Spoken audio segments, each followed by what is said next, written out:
안녕하세요, 시아입니다. 오늘은 정말 추운 25년 1월 11일이에요. 너무 추워요. 너무너무 추워요. 이번에 독감 너무 다 심해서 주변에 아픈 쌤들이 너무 많으신 것 같아요. 건강 꼭 주의하셨으면 좋겠습니다. 그 마스크가 진짜 짱이에요. 최고.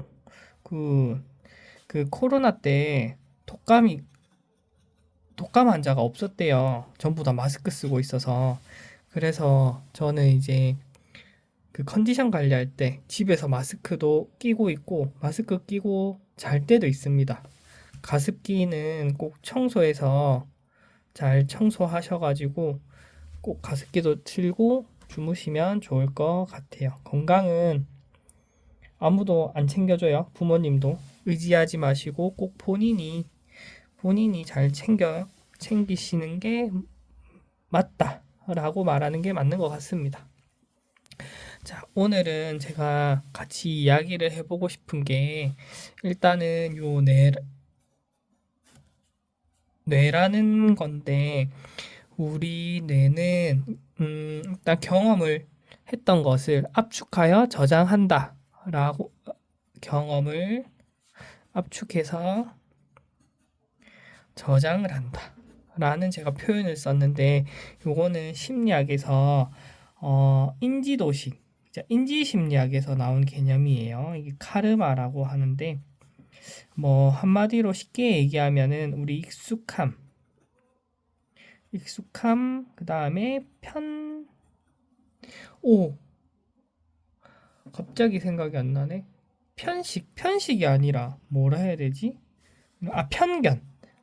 편식도 막 편식하는 것도 맞습니다. 맛있는 것만 먹는 거, 뭐 편견, 요런 것으로 이거 인지도식 가름하고 뭐 예를 들어서 우리가 운전할 때는 크게 신경을 쓰지 않잖아요. 왜냐면 익숙해지면 그래서 멀티가 가능한 느낌이고 뭐 여러 가지 조작도 할 수 있는 거고 이제 익숙해지다 보면은 크게 만약에 이제 초보다 그러면은 배울 때는 엄청 신경 써야 되잖아요. 좌우 사이드 미러 봐야 되고 백미러도 봐야 되고 뭐 벨트도 매야 하고 기어 바꾸고 뭐 등등등 이게 익숙해지고 초보일 때가 뇌의 활동량이 다르겠죠. 이게 익숙해지면 이게 인지도식 카르마라고 하는 부분 도식 이런 여기에 들어간다 이런 부분을 이렇게 부른다라고 해야 되나? 그래서 뇌는 제가 이런 개념으로 압축해서 저장을 한다. 근데 인지심리학에서는 카르마, 도식이라고 부른다. 라고 이제 이런 맥락으로 이해를 해주시는 게 더 좋을 것 같습니다. 뭐 한마디로 딱 정리가 잘 안 되는 것 같아요. 이 맥락을 이해를 하시는 게 더 정확하다고 보는 맞는 것 같아요. 그런데 우리 뇌는 경험, 압축, 저장을 하는데 이게 만약에 예를 들어서 if 이런 도식이 잘못 입력이 됐다거나 경험을 한다거나 이럴 경우에는 어떻게 될까? 어떻게 될까? 뭐 예를 들어서 처음에 우리 유치원생 때 우리 어떤 아이가 친구와의 경험이 너무 안 좋아 봐요. 경험이 배드였다. 안 좋았다. 이러면은 얘는 친구를 당연히 안 사귀려고 하는 성향이 크겠죠. 그리고 남을 믿지 못할 거예요. 믿지 못함.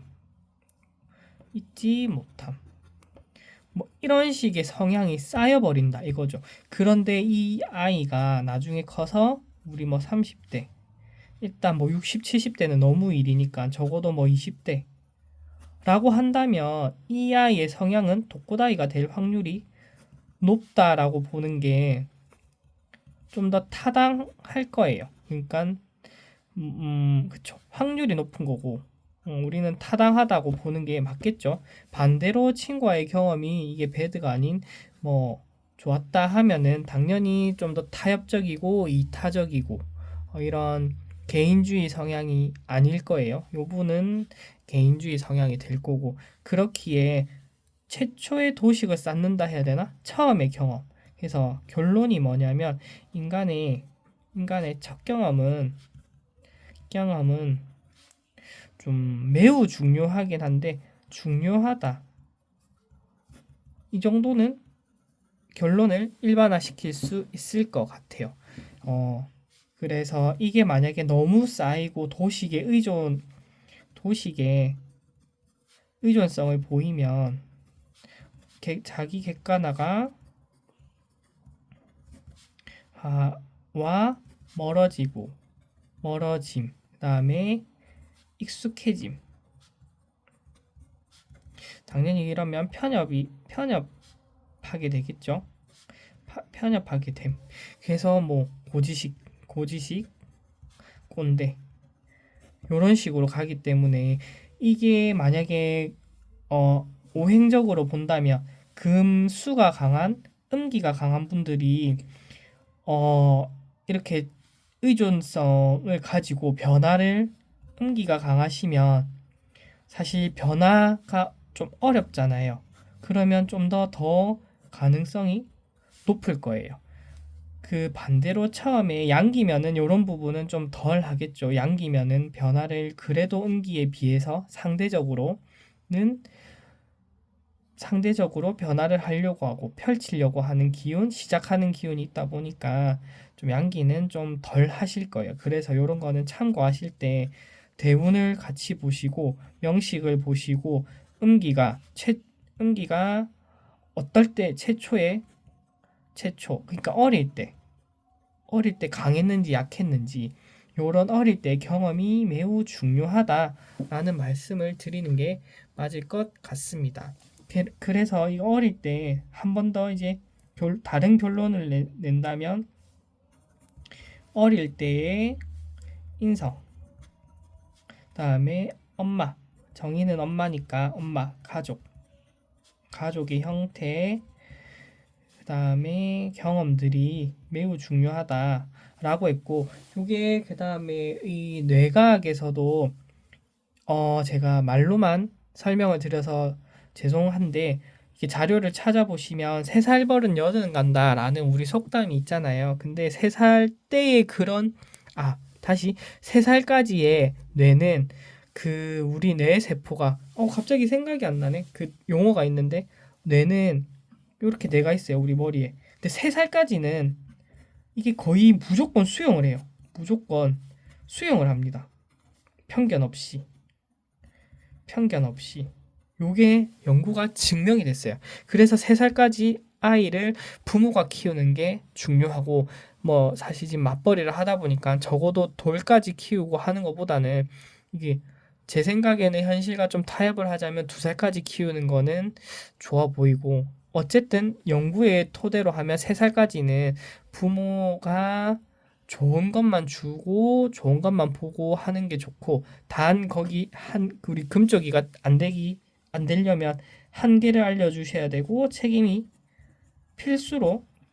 필수입니다. 이런 거는 필수.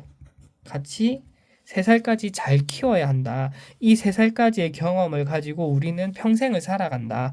이렇게 또 보시면 프로이트의 정신분석 이론을 또 빼먹을 수가 없겠죠. 프로이트는 5살까지의 삶이 전체를 반영을 한다라고 해서 이런 뭐 자유현상이라든지 꿈의 해석 이런 것까지 다 이제 펼쳐내신 분이니까 이게 어릴 때의 경험이 매우 중요한 것 같아요. 그래서 어릴 때 인성이 어떻게 됐는지 그리고 그런 가족의 경험이 어땠는지 대운이 어땠는지 어떤 오행이 나한테 어떻게 작용하였는지 이런 걸 보셔야 됩니다. 이게 그다음에 요거는 직장을 못 쓰겠네. 그다음에 요게 도식이 잘못되면 어떤 오류가 있는지도 제가 준비했거든요.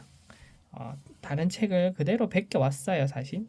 정리가 된 거. 제가 일일이 하나하나 다 못하니까. 자, 흑백 논리가 있습니다. 이 말은 그대로 보는 거예요. 흑 아니면 백. 이분법. 세상을 둘로만 보는 거예요. 옳고 그름으로만 보거나 뭐 잘생기거나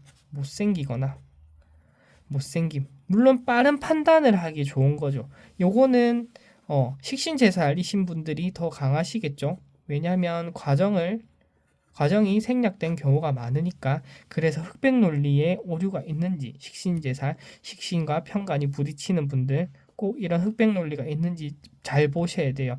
내담자가 말을 할 때 그거 별로잖아요. 그거 아니잖아요. 그 사람이 어떻게 말을 하는지, 어떤 생각으로 말을 하는지, 그 사람이 말을 하는 논리를 보시면 좋을 것 같습니다. 두 번째는 이제 과장 축소에 오류가 있어요.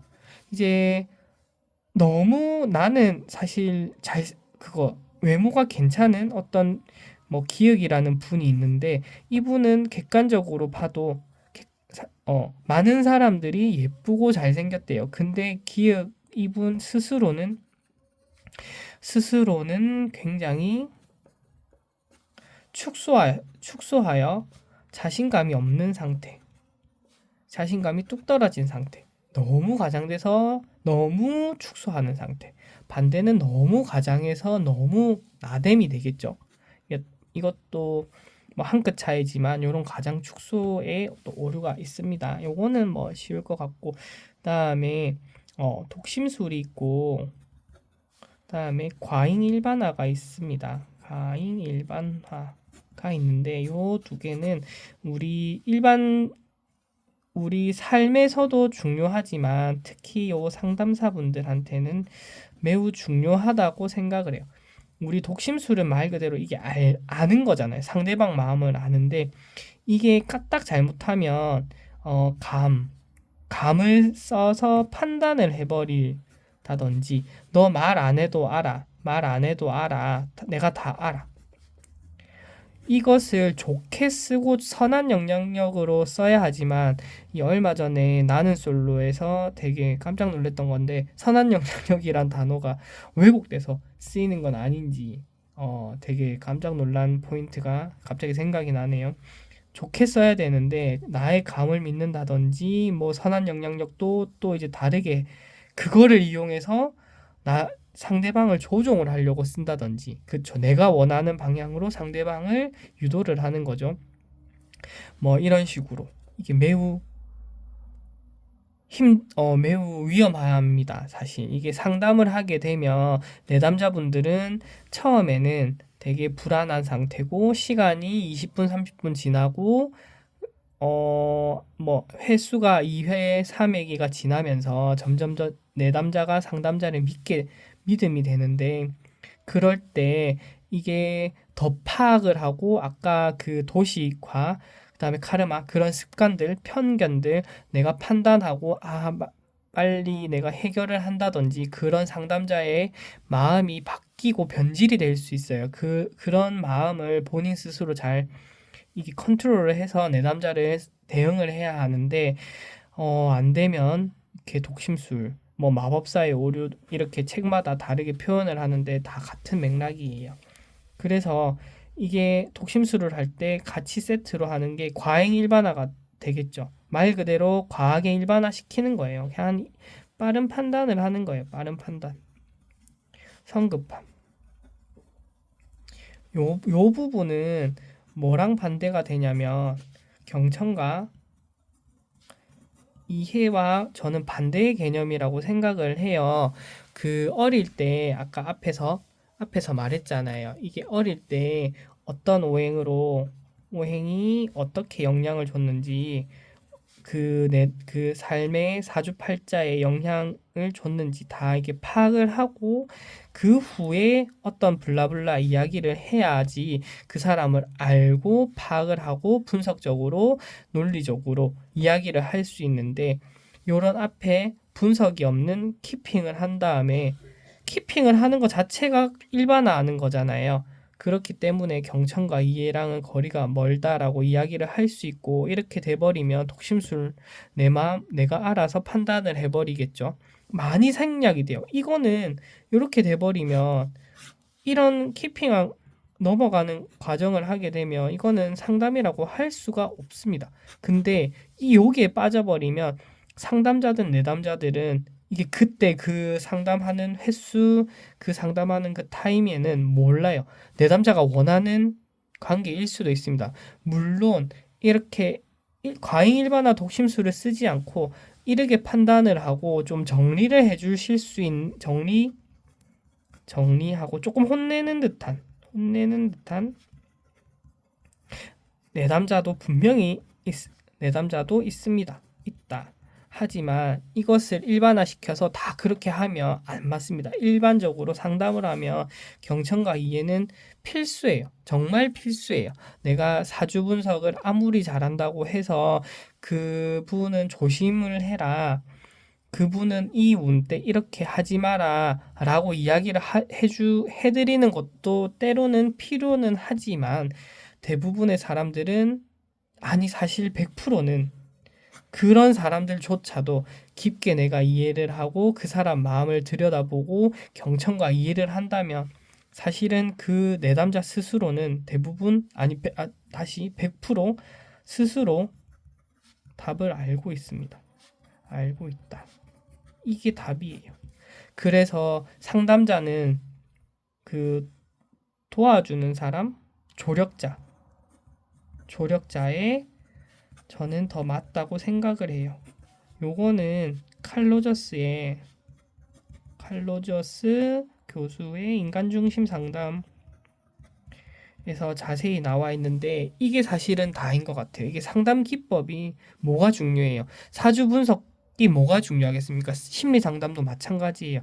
어쩌면 그 내담자는 그 힘든 지금 여기 이 순간을 겪고 있을 때 누군가가 내 말을 들어주고 나한테 조금 괜찮다라고 말을 할 수 있는 그 순간이 필요해서 찾아온 게 아닐까라는 생각을 저면에 깊게 깔아두셔서 이런 상담자의 마음이 흔들리지 않게끔 뚝심 있고 간목 경금 기운의 두 개를 확실히 가지고 충분히 들어주신다고 한다면 더 좋지 않겠나 생각을 하고 저 또한 그렇게 상담을 하고 있습니다. 그래서 저 또한 그렇게 상담을 하고 있어서 그 마음을 알아주고 그런 리뷰도 그렇게 리뷰가 올라오더라고요. 다행히 알아주셔가지고 정말 감사하고 한 분 한 분 기억에 남고 이 일을 하다 보니까 순간 집중력이 좋아서 제가 다른 쌤도 하신 말씀이신데 그게 다 기억에 나요. 이게 그래서 되게 희한한 경험을 하면서 살고 있습니다. 그때그때 진심으로 하다 보니까 그런 것 같습니다. 오늘은 생각보다 되게 10분 단위로 저는 영상을 제작하는데 오늘은 좀 내용이 긴 것 같은데 그래도 좀 깊은 얘기를 해서 기분이 좋은 것 같아요. 저 식상 잘 쓰고 갑니다. 기록에 남겨두겠습니다. 네, 감사합니다. 시아입니다. 1월달 잘 보내시길 바랍니다. 네, 안녕히 계세요.